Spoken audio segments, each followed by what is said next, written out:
Well, words on something I can say about the coping and adjustment. Yeah, that's why we can say that some people that did their inner works, did their work to themselves, cannot cope to others, especially family, friends, and their circle changed because of coping and adjusting.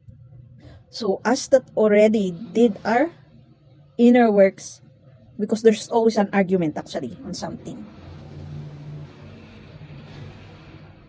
I'm so tired of that thing that the people always do, the coping and adjustment.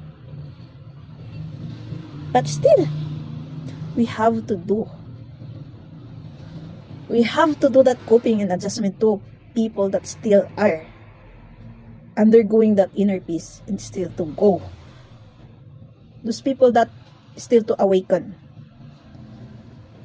Sometimes they don't understand the example if they ask you. Because we are playing something on someone about tarot reader. Then come here. I want to read about tarot reader to you. The other party says to me. Then last question is, what's the thing that you don't want in your attitude, personality, or manner? That from the childhood, she's actually that's a feminine energy that you, from the very beginning until now, that you don't want. Adjusting and coping, that's a correct answer, right? Adjusting and coping, but still didn't understand. And she says, you balance you balance your personalities and manners and attitude, etc., so that you can cope to someone. To balance it, etc. She says the balance itself. What she says, I already did it to myself.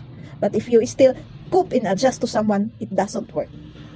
It doesn't work if that person doesn't understand you, why you always cope in the adjust. Then argument comes. So again, she's right. He didn't say you accept.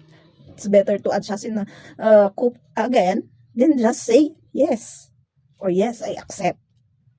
Because some people really don't understand those kinds of coping and adjustment that you always do to someone.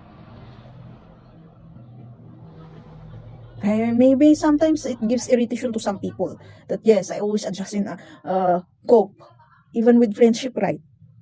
With siblings, with family, in the inside of a school environment, a student and a teacher.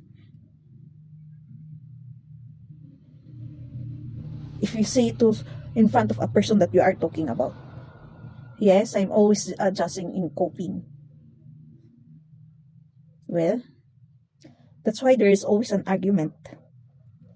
So that adjusting and coping. We that understand something beyond, even though, well, from the very beginning, even though I didn't undergo with this spiritual awakening, healing to awakening, I always observe that I always adjust and cope to something. Adjust and cope, adjust and cope, adjust and cope, until you will feel those tiredness of every individual. Until you will hate to adjust and cope. But I think we have to be strong. Because, that's the thing that I cannot understand. We have to understand them to that adjust and coping. Because even though they did their inner work, actually, there's always people that have to adjust and cope to someone.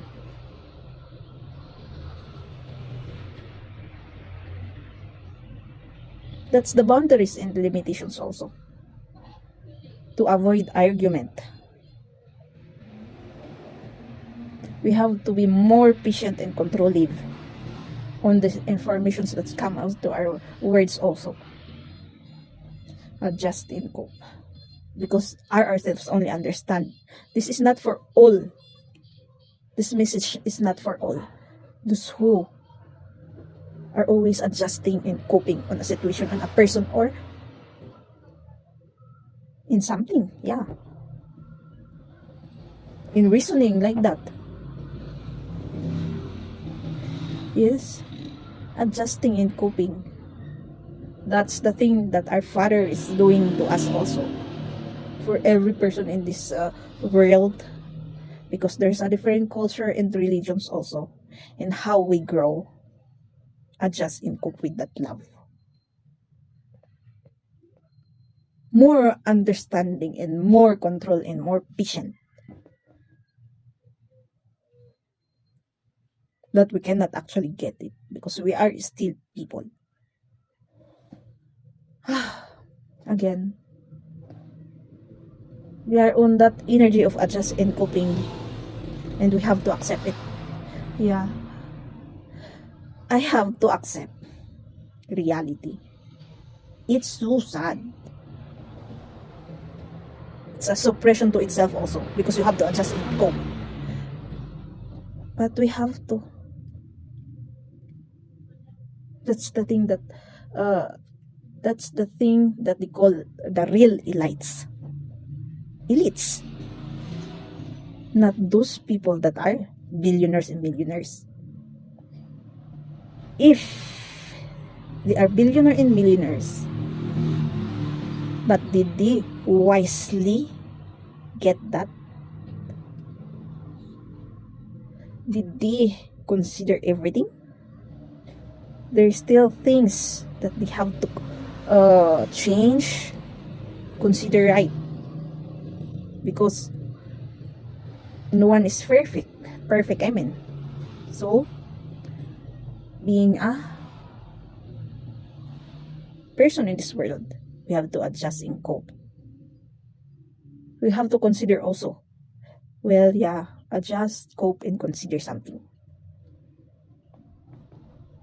Those billionaires that having those factories, like, right? They have to consider those environments, those natures. The air, land, water. But some are unwisely just thinking of the money. So adjust and cope again.